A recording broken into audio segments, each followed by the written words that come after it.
wabarakatuh. Selamat pagi anak-anak. Nah, semoga kalian hari ini tetap sehat walafiat ya. Amin ya robbal alamin.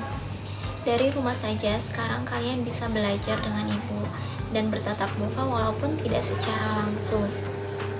Nah, di minggu kemarin kita sudah membahas tentang teks laporan hasil observasi, serta kalian sudah mencatat tentunya ya di halaman 16 dan 18 tentang teks eksposisi. Nah, ibu akan bahas di video kali ini tentang teks eksposisi, yaitu pengertian teks eksposisi adalah teks yang digunakan untuk mengajukan suatu pendapat penulis atau pendapat pribadi. Nah, jadi kalian yang ingin mencoba berpendapat boleh dalam tulisan teks eksposisi ini. Ya, begitupun dengan ciri-cirinya ada 3. Yang pertama, teks ini berupa apa? Berupa teks apa? Teks yang menyampaikan opini ya, opini si penulis, yaitu argumentasinya tentang suatu objek tertentu. Nah, yang kedua apa?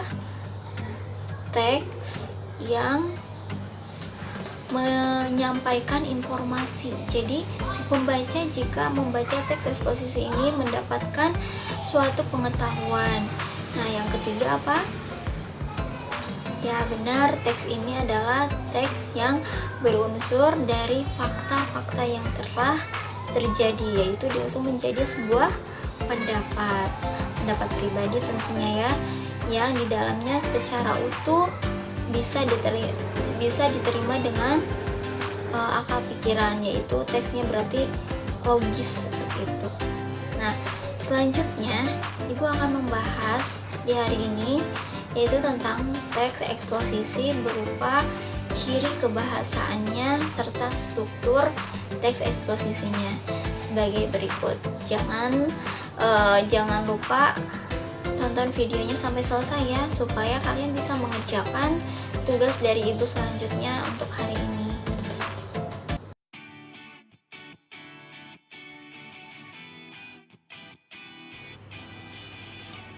Kita lihat di sini ada struktur teks eksposisi ada 3.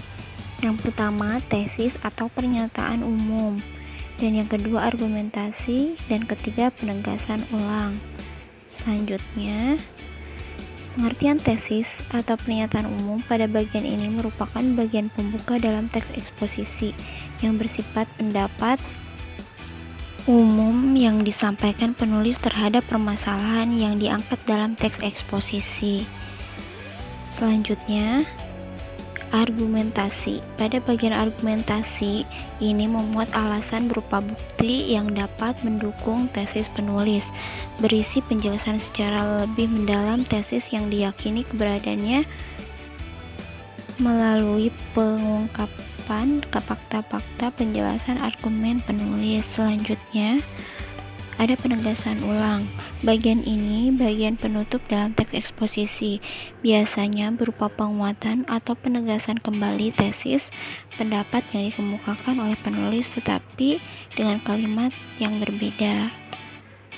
Selanjutnya di sini ada istilah.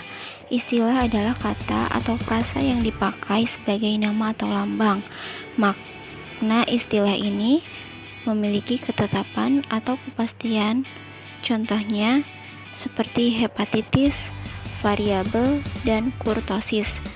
Tentu istilah-istilah ini sudah pasti dan memiliki ketetapan yang tidak pernah berubah. Selanjutnya setelah istilah ada verba dan adjektiva. Yang pertama, verba atau kata kerja adalah jenis kata yang menyatakan suatu perbuatan. Dan kedua, adjektiva atau kata sifat adalah kelompok kata yang mampu menjelaskan atau mengubah kata, benda, atau kata ganti menjadi lebih spesifik. Selanjutnya, setelah itu ada kalimat aktif transitif dan aktif intransitif. Yang pertama, kalimat aktif transitif adalah kalimat aktif yang mana subjeknya memerlukan objek untuk dikenai suatu tindakan. Yang kedua, kalimat aktif transitif adalah kalimat aktif yang tidak memerlukan objek. Dengan kata lain, kalimat ini sudah bisa menjadi kalimat utuh. Nah, setelah kalian mendengarkan penjelasan Ibu tadi tentang struktur teks eksposisi dan kaidah kebahasaan teks eksposisi, kalian sekarang tinggal mengerjakan LKS halaman 21. Coba lihat di latihan penilaian harian yang ini 5 soal, tidak banyak, silahkan kerjakan di Google Classroom ya. Nanti Ibu akan nilai, kerjakannya di buku tugas. Di buku tugas yang tidak punya LKS silahkan nanti hubungi Ibu, akan Ibu kasih fotonya. Nah, ini sudah jelas ya. Pembelajaran kali ini Ibu cukupkan sekian. Assalamualaikum warahmatullahi wabarakatuh.